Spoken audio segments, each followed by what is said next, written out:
Building a home for chickens wasn't the first project on the list when Molly O'Halloran and David Brearley bought a house dating from 1915 on Austin's east side. In my memory, it was Dave's idea, and in his memory, it was my idea. So we must have both wanted chickens. Well, it's living in the neighborhood because It's true. you hear roosters in the morning. You hear roosters right now. And then you see them, and we'd you're be biking walking around, the alleys or and stuff loose like that. chickens in some cases, areas. literally feral chickens. They're beautiful. And so we and then we saw them at Callahan's, and like I said, it was Molly's idea to get those chickens. But restoring their coop came first, especially its front yard on high-impact deadline. We were getting married within a year of moving to Austin, and we were going to have the wedding kind of in the neighborhood, and we were going to have a wedding party, like a party at the house. So we needed to do something sort of in a hurry. With yards of decomposed granite, walkways, and new plants, they spared their guests the before picture. And then the front and backyards were basically, dirt.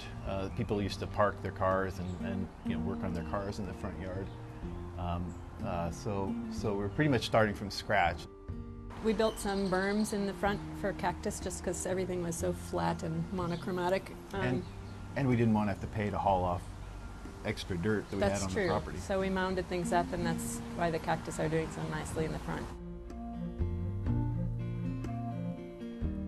As time went by, they added more water-wise plants, bypassing monochromatic with textural heights that define but don't hinder, and distinctive attention that doesn't suffocate the house with clutter.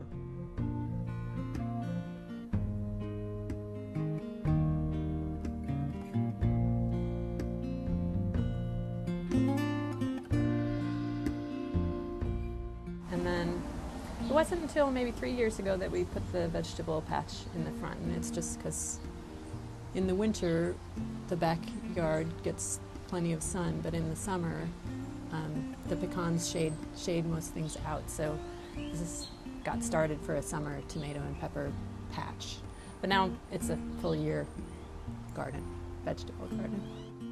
In back, their vegetable bed borders the chicken run. Molly and David throw wilted leaves and weeds to eager beaks for instant composting. For the dog, there's a miniature lawn planted on mounded soil they dug out to relieve a drainage issue. Part of it is to deal with kind of water on the lot, which is it's a flat lot, so when we get those Texas-style rains, you've got to have some place to put that water. So we have a trench drain system in the back that kind of feeds water back over towards the pecan tree, and that's how we wound up with the raised lawn area, because that was overburden that we took out of the trench drain system. And then I just sort of had this, came up with this plan to kind of have a little patio and a bench and kind of that water feature, the pergola kind of off the side of the shed.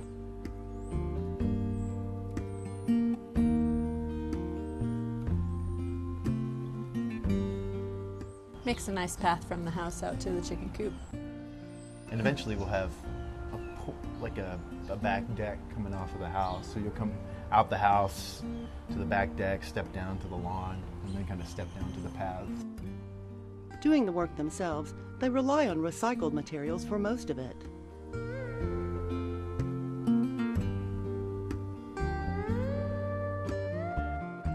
The Restore, we go to the Restore all the time. Our chicken coops. All the shed got built out of the Restore. And the chicken coop coop entirely from the Restore.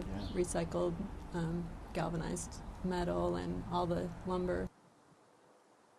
But all structures, including the chicken coop, get new materials to roof them. When they added chickens to the family, the first step was to secure the fence to keep out stray dogs. Since predators of all types are the biggest challenge, they finessed the chicken coop and the chicken run.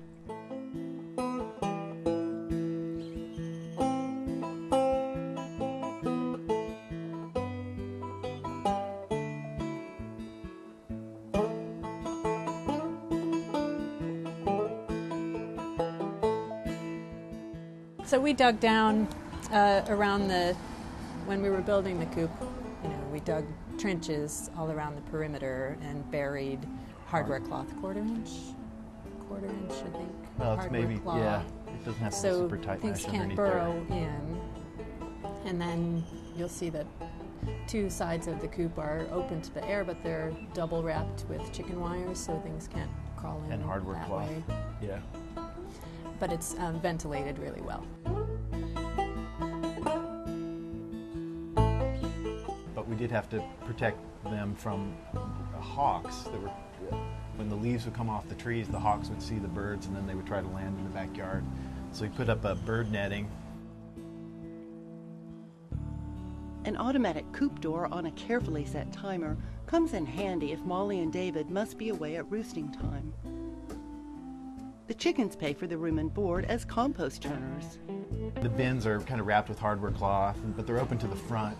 So you can kind of mound stuff up and the chickens will get in there and kind of pull it down and scratch it out. And then, and essentially they're kind of mixing the compost for you, doing the work that like we wouldn't do, to be honest. Yeah. You know? And, It's and getting then we, turned much better with the open fronts than it ever was before.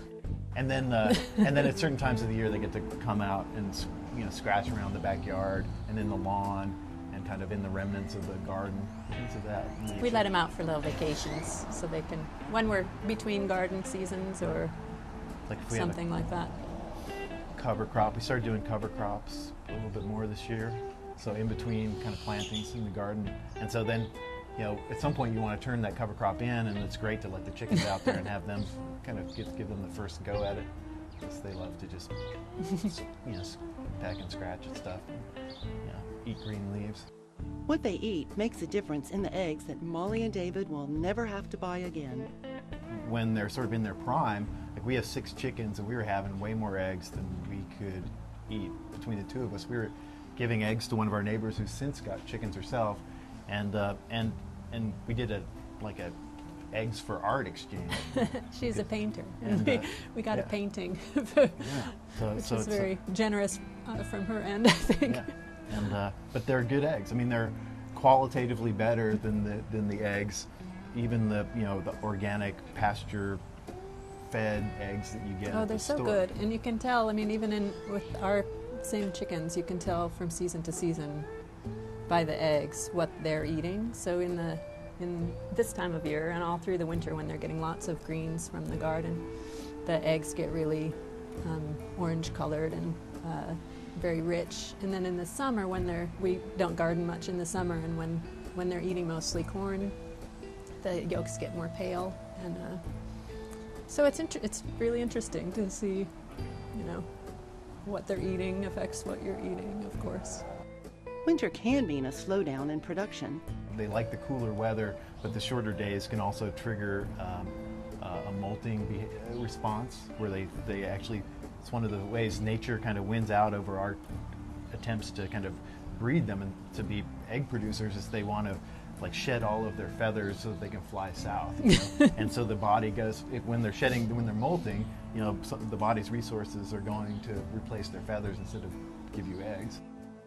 And as pets, they're pretty low maintenance. They sort of know everything they need to know at 1 day old. I mean, they know how to scratch and peck, and that sort of gets them through life very successfully. Precocious in their antics and distinct in personality, Molly and David's chickens supply lots more than eggs. I find them relaxing. It's nice to look out the window and watch them. It's nice to sit out with them. I like their sounds. When you're working in the garden or raking, they get really excited when they see a rake come out, because it's stirring stuff up, the bugs and worms. They love to eat when we find grubs or anything. We call them over and they come running for the grubs. They're funny. It just adds a touch of energy and humor to the place, I think.